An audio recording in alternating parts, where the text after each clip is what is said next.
was a painting of my uncle Frank. Yeah, we were hanging out one day, I think maybe like when the pandemic first started. So yeah, that was maybe one of the first few people I got to spend some time with and, just have a dialogue with. So just wanted to take a picture of mine. I also like the layers of like the mask, glasses, baseball hat, scooter helmet, and yeah, I still wanted to try to like paint his presence even though he was kind of like layered up. This is the first large painting I made. The painting's called Neighborhood Watch. There's a major street near where I grew up called Eastern. It's actually near an intersection in El Sereno called Huntington Drive in Eastern. Growing up in that area and just kind of hearing car accident it was pretty common, and it still is. I just remember like hearing those types of sounds. It usually would kind of cause people to come outside and congregate, and then it would turn into a big event. That's kind of what I try to show, at least with the painting. It's like over time how something can happen, people will congregate. As far as the characters, there are some that are specific and some that are, made up, or maybe people I imagine, or maybe I've seen on the block. So at least with this large figure right there, that's my Uncle Frank's head, so that's the same person that I'm painting the portrait of. This is also a good buddy of mine, Tomas. We go skateboarding together. My friend's always like ready to pull out his camera, so I'm just thinking, when the events are happening, what are people doing? And most of the other characters I either made up or maybe just kind of imagined that I've seen on the block, and was just trying to think of like, how can I make this kind of like a dense situation where it's almost like an event.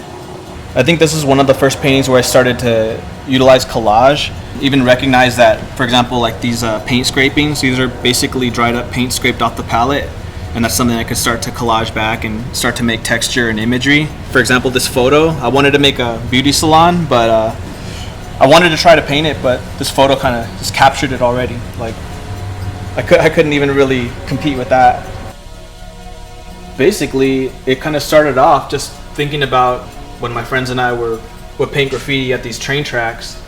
It kind of felt like some of the funnest times in my life, and I think they probably always will be, but I kind of just wanted to try to tell at least my interpretation of the story of this whole space. When I was a little kid, I remember, always being excited just to pass by it because there was always like murals and graffiti, and it was always a pretty colorful place. So then, when I was a teenager and I started spending time there, it became my home.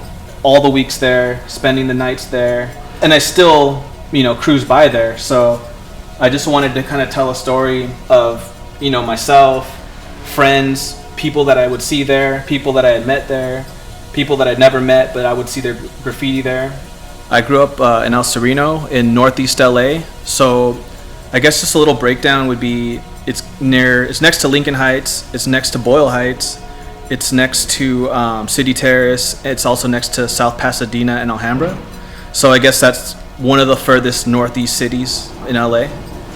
I guess breaking down why this place is so important to me is I grew up about 7 blocks away and would pass by it all the time growing up, would constantly see not just like the graffiti that was in the alleys or that was in the trains that were kind of like adjacent to the street, but we would also see trains that are passing through. So we see multiple cars. Like there was a point where no matter what, if a train's crossing, you can't pass.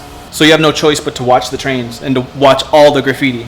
Or not, you don't have a phone to look at back then, so you got no choice but to look at the graph. So I would say at about maybe late 2001, that's when I started to spend time here. And once I kind of went in, I didn't leave until maybe almost a decade later. It was a place that either I would go by myself, I would go with friends, or I would meet people. Maybe there'd be like altercations, or maybe there would be some types of conflict, or even there had been times where I've gotten into a conflict and then that turned into a friendship.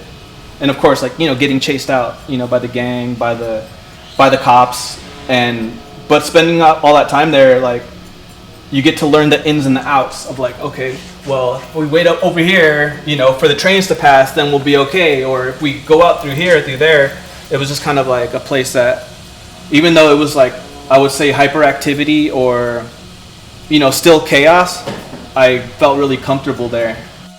This painting right here is based on when I was living in Koreatown, and it's based off of a metro station off of the red or purple line.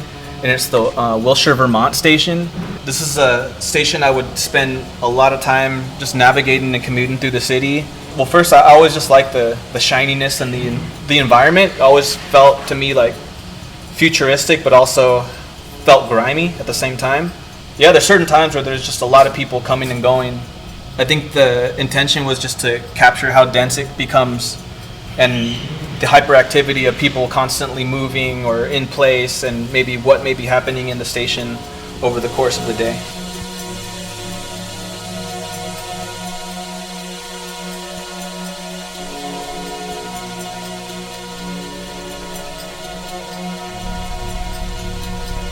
This painting, I think, is from 2014. Just kind of like an analysis of a hiking space called Hermit Falls, which is up in the San Gabriel Mountains. What also was pretty interesting to me was how it's heavily populated and how so many different groups of people can interact with the space, and even at the same time, whether it's groups of people that might not ever really share a similar space.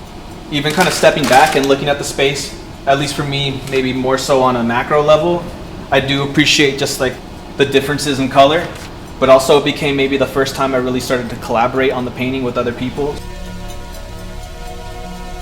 I drew some of the graffiti, but a lot of friends that came to visit, they would add their own stuff. I think this was maybe the first time I really started to intentionally use spray paint as a medium, or at least kind of utilize the drippy effect that could hopefully translate into a waterfall, or even like the sketch. Since the painting was so big, a lot of it was sketched out with spray paint first. That was something I kind of thought that maybe could be preserved, showing part of the process. So this painting right here is based on one of the most popular skate spots of all time in LA.